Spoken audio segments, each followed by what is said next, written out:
தாவேகா தலைவர் விஜய் பயங்கரமான ஒரு ஸ்கேம் பண்ணிட்டு இருக்காரு.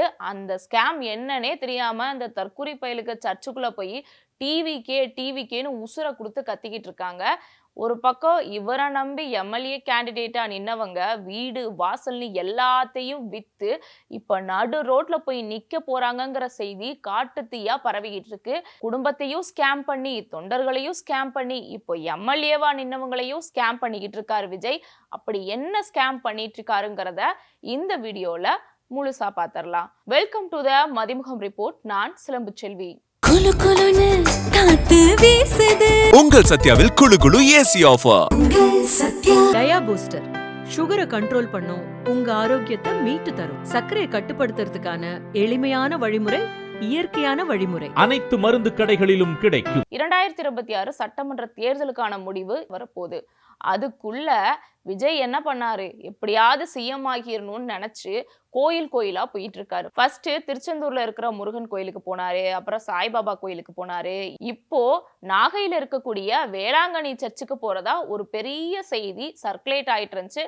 ஆல்ரெடி அவரும் சிறுபான்மையினரா இருக்கிறனால மத ஓட்ட கவறதுக்காக ஒரு கோயில போய் கட்சி துண்டெல்லாம் போட்டு முட்டி போட்டு பிரச்சாரம்லாம் பண்ணிக்கிட்டு இருந்தாரு. அதுவே பெரிய சர்ச்சையாச்சு. இதுக்கிடையில இப்போ வேளாங்கண்ணி கோயிலுக்கு போறதா செய்தி ஒன்று சர்க்குலேட் ஆகி உடனடியா அங்க இருக்கிற அந்த அணில் குட்டீஸ் எல்லாம் ஐயோ என் தலைவனை நான் பார்த்தே ஆகணுமேன்னு சொல்லிட்டு விடிய காத்தால 5 மணி 4 மணிக்கு போய் சர்ச்சுக்குள்ள நின்று டிவிக்கேன்னு கத்துனது மட்டும் இல்லாம கட்சி துண்டை போட்டு மதாலயத்துக்குள்ளேயும் போயிருக்காங்க.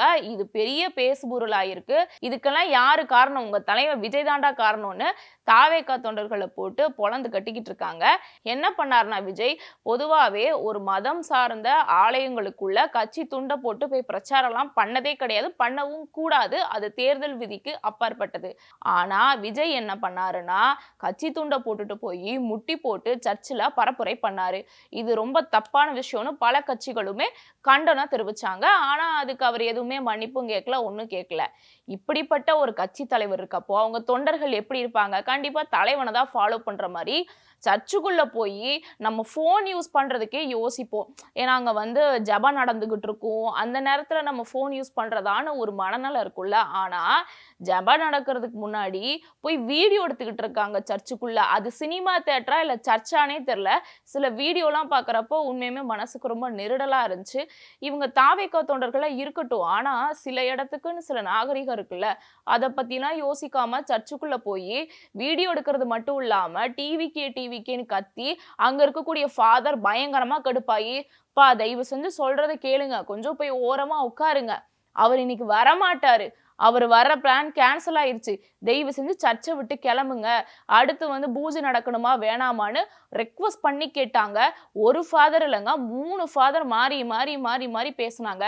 அப்பையும் இந்த அணில் குட்டி சடங்குன மாதிரி தெரியல. கடைசியா கண்டிப்பா நம்ம தலைவன் வரமாட்டாரு, நம்மளுக்கு நாமத்தை போட்டாருன்னு தெரிய வரவே அந்த இடத்த விட்டு நகர்ந்து போயிட்டாங்க. விஜய்க்கு ஒரு பிளானை ரத்து பண்றது கஷ்டமா என்ன?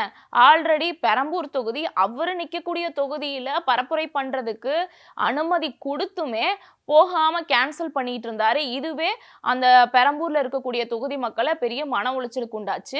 ஏன் அப்படின்னா அந்த தொகுதியில நிக்கக்கூடியவர் தான் விஜய். அவரோட தொகுதிக்கே போகாம அவர் தொகுதி மக்களை பார்க்காம இருக்கப்போ கண்டிப்பா அந்த மக்களுக்கு ஒரு மிகப்பெரிய ஏமாற்றத்தை தான் தந்திருக்கும். அதே வேலையைத்தான் இப்போ இங்கேயும் பார்த்திருக்காரு. கோயிலுக்கு போறேன், வேளாங்கண்ணிக்கு போறேன்னு சொல்லி ஒரு நியூஸை ஸ்ப்ரெட் பண்ணி விட்டு கடைசியில் அங்கே 3000க்கும் மேற்பட்டவங்க காலங்காத்தால விஜய்க்கு முன்னாடியே வந்து நின்று கடைசியில் கேன்சல்னு சொன்னா அந்த பசங்களாம் என்ன ஆவாங்க? இவங்களுக்கும் ஒரு ஸ்கேமை போட்டாரா?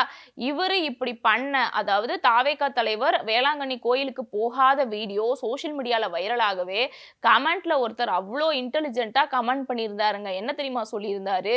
ஆல்ரெடி தாவேகாவினர் சர்ச்சுக்குள்ள புகுந்து வீடியோ எடுத்து டிவிக்கேன்னு கத்தி மரிய வாழ்கன்னு கத்த வேண்டிய இடத்துல டிவிக்கே வாழ்கள்லாம் கத்துறாங்களே, இந்த பசங்களாம் எப்பதான் திறந்து போறாங்களோன்னு பலருக்கும் முகசுளிப்பா உண்டாக்குற வகையில அந்த தாவேகா தொண்டர்களோட செயல்பாடு இருந்ததுக்கு கீழே கமெண்ட்ல ஒருத்தர் என்ன தெரியுமா போட்டிருந்தாரு? ஒரு வீடியோ கீழே, உங்களுக்கெல்லாம் வந்து பொறாம, உங்களுக்கெல்லாம் கூட்டம் வராது, ஆனா என் தலைவனுக்கு சர்ச்சில் கூட கூட்டம் வரனால நீங்க அதை எகெயின்ஸ்டா வந்து வீடியோ போடுறீங்க, நியூஸ் போறீங்கன்னு சொல்லி ஒரு வீடியோ நியூஸுக்கு கீழே கமெண்ட் போட்டிருந்தாரு. இதை விட என்ன கொடுமையான விஷயம்னா, நான் படிச்சதுலயே பயங்கர மோசமான கமெண்ட். இப்போ ரீசெண்டா ஜனநாயகன் படத்தோட லீக்க பத்தி ஒரு நியூஸ் அப்டேட் ஒண்ணு வந்திருக்கு. அதுக்கு கமெண்ட்ல ஒருத்தர் என்ன தெரியுமா சொல்லியிருந்தாரு, என் தலைவன் மட்டும் முதல்வரானா இந்த படத்தை லீக் பண்ணவங்கள தூக்குல போடுறதாங்க கையெழுத்தா இருக்கணும்னு சொல்லியிருக்காரு. அதாவது லீக் பண்ணவங்கள தண்டிக்கணும்னா தண்டிக்க தான் செய்யணும், இல்லவே இல்லைன்னு சொல்ல முடியாது. ஆனா முதல்வரோட முதல் கையெழுத்துங்கிறது ரொம்ப ஒரு முக்கியமான விஷயம். ஆக்கப்பூர்வமான விஷயத்துக்கு தான் அவங்க கையெழுத்தே போடுவாங்க. ஆனா அவரோட சொந்த படம் லீக் ஆனதுக்கு ஒரு முதல்வர் கேண்டிடேட்டா இருக்கக்கூடிய ஆகக்கூடிய விஜய் அவர்கள் முதல் கையெழுத்து போடுவாருங்கிறதுல என்ன மாதிரியான மனநலன்னு தெரியல. ஸோ அந்த முதல்வரோட முதல் கையெழுத்தோட அருமையே தெரியாம தாவேக்கா தொண்டர்கள் இருக்காங்களோன்னு பலரும் அவங்கள போட்டு கிண்டல் பண்ணிட்டு இருந்தாங்க. சரி, ஓகே, தாவேக்கா தொண்டர்களை தான் ஸ்கேம் பண்றாரு விஜய்ன்னு பார்த்தா, இன்னொரு பக்கம் தாவேக்கா எம்எல்ஏக்களையும் ஸ்கேம் பண்ணியிருக்காரு. அது என்ன கதைனா, விஜய நம்பிதான் 233 தொகுதியிலையும் அவங்க தொண்டர்கள் எம்எல்ஏ கேண்டிடேட்டா நின்னாங்க. குறிப்பா அவங்க கை காசை போட்டு தான் நின்றுருக்காங்க. ஒரு எம்எல்ஏ ஒரு தொகுதியில் நிக்கிறதுக்கு லட்சக்கணக்கில் காசு செலவாகும். பிரச்சாரங்கள்ல பிரச்சாரம் பண்ற வண்டிகளுக்கு, தொண்டர்களுக்கு சாப்பாடு வாங்கி தர்றதுக்கு, அவங்களோட டிராவல் அலவன்ஸுக்கு, போயிட்டு வர்றதுக்கு, இங்கிருந்து கூட்டத்தை கூட்டுறதுக்கு, போறதுக்கு வர்றதுக்குன்னு எல்லாத்துக்கும் சேர்த்து லட்சக்கணக்கான காசு கன்ஃபார்ம் செலவாகும். இந்த காசுக்கு அவங்க என்ன பண்ணாங்கன்னா, அவங்க வீடு வாசல் நகைன்னு அவங்க கிட்ட இருக்கக்கூடிய எல்லா பொருளையும் அடமான வச்சு எம்எல்ஏ கேண்டிடேட்டா நின்னது மட்டும் இல்லாம கடன் வாங்கி லோன் வாங்கிலாம் தேர்தலுக்கு செலவு பண்ணியிருக்காங்க. ஆனா இப்போ வந்திருக்க அந்த எக்ஸிட் போல் ரிசல்ட்டை வந்து பார்த்தா தாவேக்கா ஆட்சிக்கு வராதுங்கிறது தெரிய வரவே அவங்க எல்லாம் பயங்கர கடுப்பில் இருக்காங்க விஜய் மேல. இவரை நம்பி தானே நம்ம எலெக்ஷன்ல நின்னோம், ஒருவேளை நம்ம தோத்துட்டோம்னா நம்ம போட்ட காசுல என்ன ஆகுறது, உணர்ச்சி வசப்பட்டு முட்டாள்தனமான ஒரு முடிவு எடுத்துட்டோமோன்னு செல்ஃபா கில்ட் ஆகிற அளவுக்கு பலரும் தாவேக்கா எம்எல்ஏ கேண்டிடேட்ஸ் எல்லாம் புலம்பி தள்ளிக்கிட்டு இருக்காங்க. ரிசல்ட்டே வரல, அதுக்கு முன்னாடியே தலைவர் பயம் வந்து கோயில் குளம் போறதும், தாவேக்காவோட எம்எல்ஏ கேண்டிடேட்ஸ் எல்லாம் இந்த மாதிரி புலம்புறதுன்னு ஒரு பெரிய கதையே ஓடிக்கிட்டு இருக்கு. கொள்கையை சரியா புரிஞ்சுக்காம அந்த தலைவன் நம்ம காணவனா, நம்மளுக்கு எல்லா பிரச்சனையும் நிலை கூட நிப்பனான்னு எதையும் யோசிக்காம உணர்ச்சி யோசப்பட்டு நம்ம எம்எல்ஏ ஆயிட்டா நம்மளும் நிறைய காசு சம்பாதிக்கலான்னு குறுக்கு வழியில யோசிச்சு கடனை வாங்கி எம்எல்ஏ கேண்டிடேட்டா நின்று இப்ப அவங்க தான் கடன்ல உட்காந்து அழுதுகிட்டு இருக்காங்க. சரி, ஓகே, இப்படி கடன் பட்டு இருக்கக்கூடிய எம்எல்ஏ கேண்டிடேட்டோட செய்தி கண்டிப்பா விஜயோட காதுக்கு போயிருக்கும். அப்படி போயுமே அவங்களுக்கு ஏதாவது ஆதரவா அவரோட கை காசாதான் ஒரு படத்துக்கு 200-300 கோடி வாங்குறாரு, அதுல இருந்து ஏதாவது காசு தருவாரா? வாய்ப்பே கிடையாது. அவரு அடுத்தடுத்து படம் நடிக்கிறதுக்கு ரெடி ஆயிட்டாரு. இங்க எம்எல்ஏவா நின்னவங்க தோத்து அதுக்கப்புறம் தாவேக்கா விட்டு ஓடுறாங்களா இல்ல என்ன ஆகுறாங்கிறதே பெரிய கவலைக்குரிய விஷயமா இருக்கு.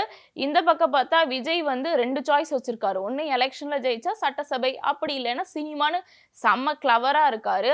ரீசெண்டா பல முன்னணி இயக்குனர்களை சந்திச்சு அடுத்தடுத்து படம் நடிக்கிறதுக்கு கதை கேட்டுட்டு இருக்கிறதாவும் செய்தி வெளியாயிருக்கு. ஸோ விஜயை பொறுத்த வரைக்கும் தொண்டர்களையும் ஸ்கேம் பண்ணியிருக்காரு. இப்போ பார்த்தா அவர் சார்பா நிற்கிற அவரோட கட்சி சார்பா நின்றுக்க எம்எல்ஏ கேண்டிடேட்ஸையும் ஸ்கேம் பண்ணியிருக்காருங்கிறதா நம்மளுக்கு இதுல இருந்து தெரிய வர்றது. ஸோ விஜய் அண்ணாவை நம்பி எலெக்ஷன்ல நின்னவங்களுக்கு கடைசியில கிடைக்க போறது நாம தான் கிடைக்க போகுதுங்கிறது நம்மளுக்கு வெளிப்படையாவே தெரிய ஆரம்பிச்சிருச்சு. ஒரு பக்கம் இவர் வேளாங்கண்ணி கோயிலுக்கு வருவாருன்னு 3000த்துக்கும் மேற்பட்டவங்க நம்பி நின்னவங்களையும் ஸ்கேம் பண்ணி ஏமாத்திருக்காரா?